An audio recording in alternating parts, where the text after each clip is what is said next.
Fast track 24 ஆண்டு அனுபவம், 24 நகரங்களில், 24 மணி நேரமும் உங்கள் சேவையில். உங்கள் ஆதரவிற்கு நன்றி.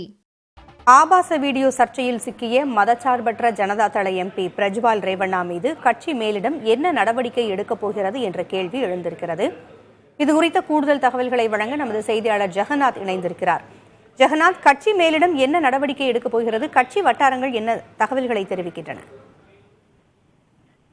பூங்குழலி கர்நாடக மாநில மதசார்பற்ற ஜனதா தளவின் தேசிய தலைவரும் முன்னாள் பிரதமருமான தேவேகவுடாவின் பேரன் பிரஜ்வல் ரேவண்ணா இவர் மீது தற்போது ஆசன் தொகுதியில் எம்பியாக உள்ளார். அதே போல இந்த கடந்த 26ஆம் தேதி நடந்த மக்களவைத் தேர்தலிலும் இவர் பாஜக கூட்டணியில் வேட்பாளராக இருந்து தேர்தல் நடந்து முடிந்துள்ளது. இந்த ஒரு சூழ்நிலை கடந்த சில நாட்களாக பிரஜ்வல் ரேவண்ணா பெண்களுக்கு சுமார் 1000க்கும் மேற்பட்ட பெண்களுக்கு பாலியல் தொந்தரவு கொடுத்ததாகவும் அது குறித்த வீடியோக்கள் பென்டிரைவ் மூலமாக சமூக வலைத்தளங்களும் அந்த ஆசன் மாவட்டம் முழுவதும் பரவி வருகிறது.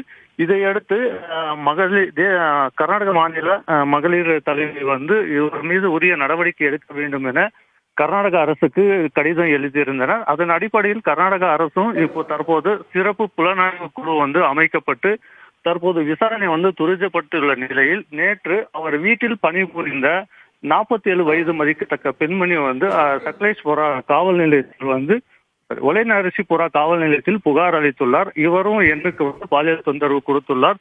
தற்போது மற்றவர்களும் வீடியோக்கள் பரவி வருவதால் என்னுடைய வீடியோ வந்தால் எங்கள் குடும்பத்தில் பிரச்சனை ஏற்படும் என்ற அடிப்படையில் அவர் காவல் நிலையத்தில் புகார் அளித்தார். அந்த காவல் நிலைய புகாரின் அடிப்படையில் பிரஜ்வல் ரேவண்ணா மற்றும் அவருடைய தந்தை HD ரேவண்ணா மீதும் 4 பிரிவின் கீழ் வழக்கு பதிவு செய்து தற்போது போலீசாரும் விசாரணை நடத்தி வருகின்றனர். அது மட்டுமின்றி சிறப்பு குழு விசாரணையை அந்த ஆதாரங்களை கைப்பற்றி வீடியோகள் யார் அனுப்பியது, எப்படி வந்தது, வீடியோ யார் எடுத்தது என பல கோணங்களில் தற்போது விசாரணை நடத்தி வரும் நிலையில் கர்நாடகாவிலும் மற்றும் மாநிலத்தை மக்களவை தேர்தல் நடைபெற்று வருவதால் பாஜக கூட்டணியில் மதசார்பற்ற ஜனதா தளம் இருப்பதால் அவர் இது குறித்து வாய் திறப்பவில்லைன்னு சொல்லி காங்கிரஸ் கட்சியான ஆளுங்கட்சி குற்றச்சாட்டை வைத்து வருகிறது. மேலும் இது குறித்து விசாரணை நடத்த வேண்டும், அவர் மீது நடவடிக்கை எடுக்க வேண்டும் சொல்லி காங்கிரஸ் சார்பிலும் தொடர்ந்து ஆர்ப்பாட்டங்களாக செய்யப்பட்டு வந்த ஒரு சூழ்நிலை பாஜக சார்பிலும் மற்றும் மதசார்பற்ற ஜனதா தளம் மூன்று நிர்வாகிகள் அவரை கட்சியிலிருந்து நீக்க வேண்டும் என கோரிக்கையை வலியுறுத்தி வருகின்றனர். இந்த கோரிக்கையானது தற்போது அதிக அளவில் எழுந்துள்ளதால் விரைவில் இந்த நாளைக்குள் அவரை கட்சியிலிருந்து நீக்க வாய்ப்பு உள்ளது. பூங்குழலி, தகவல்களை வழங்கியமைக்கு நன்றி ஜெகநாத். ஃபாஸ்ட் ட்ராக் 24 ஆண்டு அனுபவம், 24 நகரங்களில், 24 மணி நேரமும் உங்கள் சேவையில். உங்கள் ஆதரவிற்கு நன்றி.